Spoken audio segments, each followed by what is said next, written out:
Welcome back to my journey through Japan. This time we are heading to Kyoto and Nara, cities where the streets still carry the soul of traditional Japan.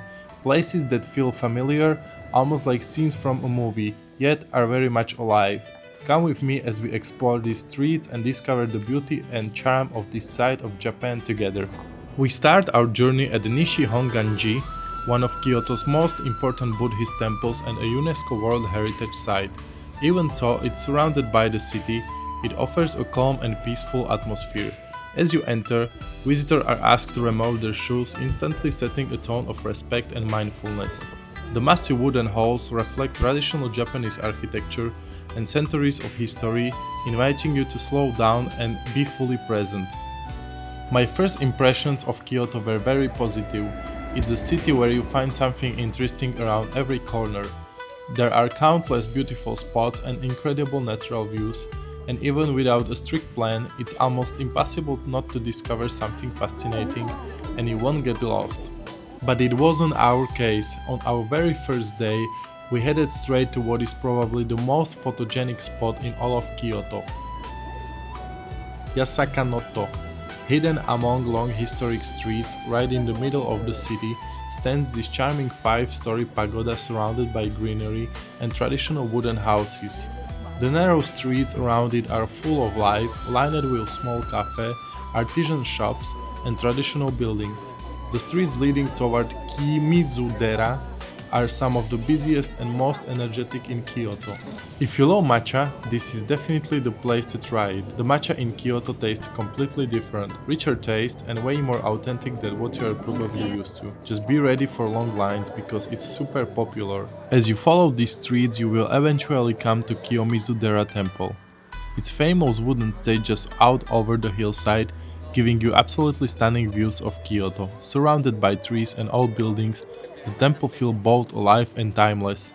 Even with the crowds, there is a calm rhythm here that makes you want to slow down and just take it all in.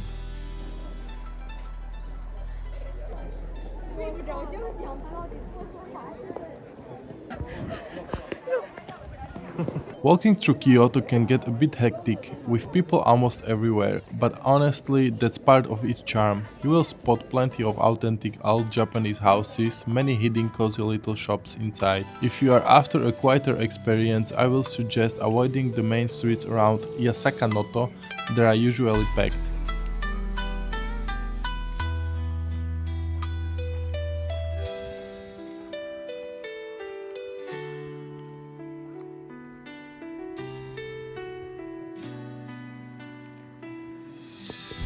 Later that day, we arrived at Heijajingu Shrine, a symbol of Kyoto's elegance and history.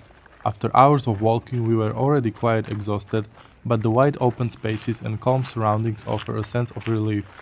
It was the perfect place to slow down, catch our breath, and quietly appreciate the beauty around us. As we kept walking, we came across a beautiful place called Maruyama Park. Passing a small waterfall, it suddenly hit us that we were standing in a traditional Japanese garden. Even though that the cherry blossom season was already over, the park still had its own charm and a very peaceful vibe. Walking along the paths, you see people relaxing, chatting quietly, or simply enjoying the moment. There is something about this garden that feels completely different from anywhere else I've ever been. One of the things I love most about Kyoto is how close all the temples are to each other, especially compared to Tokyo. After spending some time in this peaceful garden, we continue our walk, and just a few steps later, the atmosphere completely changed. Suddenly we found ourselves in a lively district full of people, sounds and movement. This area is called Gionmachi Minamigawa, famous for its beautiful traditional houses.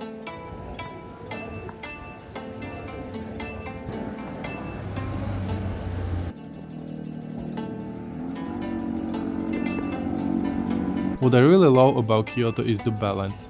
One moment you are on the street packed with people and energy, and just a few blocks later it's completely quiet. That contrast is honestly one of the most fascinating things about the city. Later, we ended up at the place near the city center we had located on the map. I don't even know its name, but it completely took my breath away. The trees were stunning, and an old railway bridge with water flowing over it look almost unreal.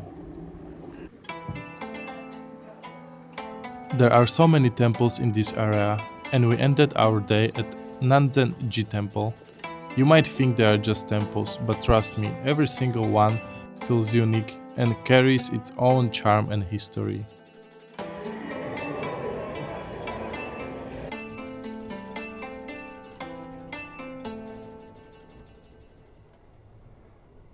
The next day started with rain, and we weren't really prepared for it. Luckily, you can buy a rain poncho almost everywhere.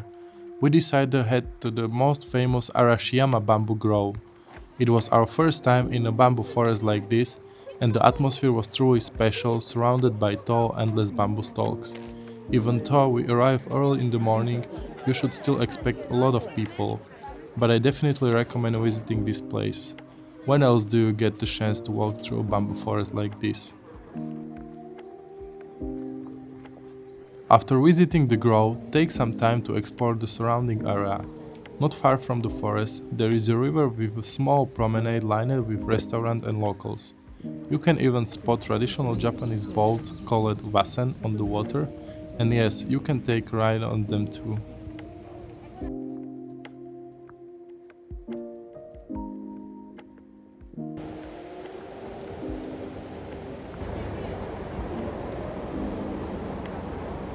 Since it rained all morning, we decided to grab something to eat. We were craving sushi, but there weren't many options nearby, so we walked for quite a while before finding a good rated restaurant. After almost half an hour, we realized we didn't have enough cash, so we grabbed something from 7-Eleven at 8 later in the city center. Lesson learned, always carry enough cash in Asian countries. Credit cards don't always work, or sometimes you simply can't pay by card. This happened to us quite often.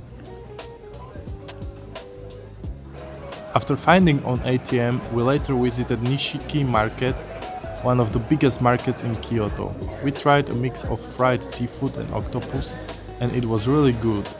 The variety of fresh fish and unique snacks here was incredible. Many things you simply don't see back in Europe. Our third day in Kyoto started off really well. The weather was on our side even though rain had been forecasted again. We took the subway, which is super convenient and gets you almost anywhere, and headed to Fushimi Inara Taisha, one of Kyoto's most famous shrines. The shrine is dedicated to the deity Inari, associated with prosperity, good harvests, and protection.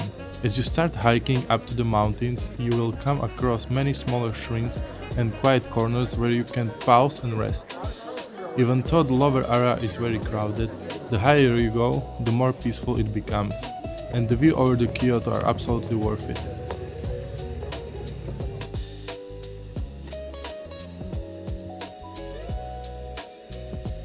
As you walk through the forest, you will notice small structures along the path that look like tombs.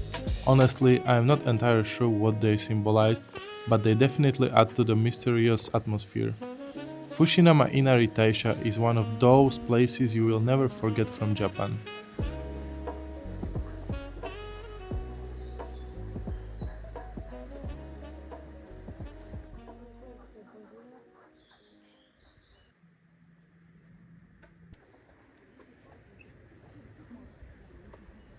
The thousands of bright red torii gates form incredible tunnels along the mountain paths, and walking through them feels almost magical, like stepping into another world. The climb isn't easy, but once you reach the top, it's much quieter.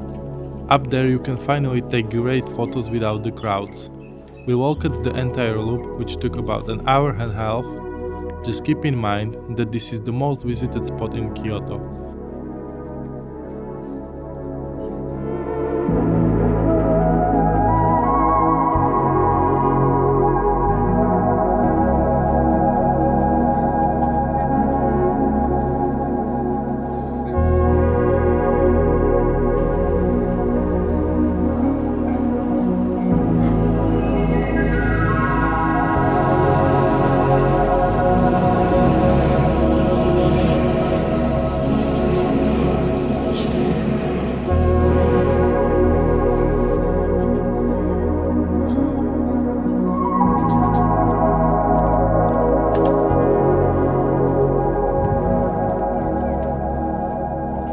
because we still had plenty of time, we decided to take a trip to the famous city of Nara, which isn't that far from Kyoto.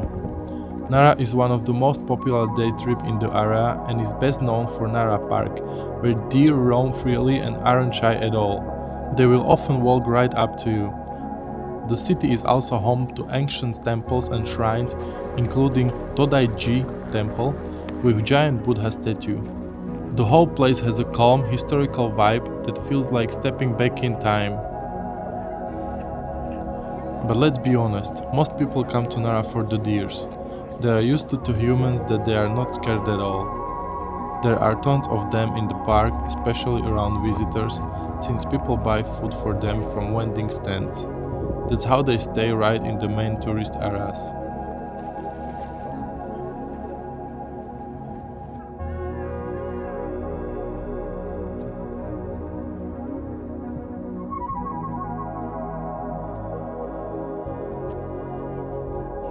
Japan is known for politeness, and after visiting Nara, we realized that even the animals here seem polite.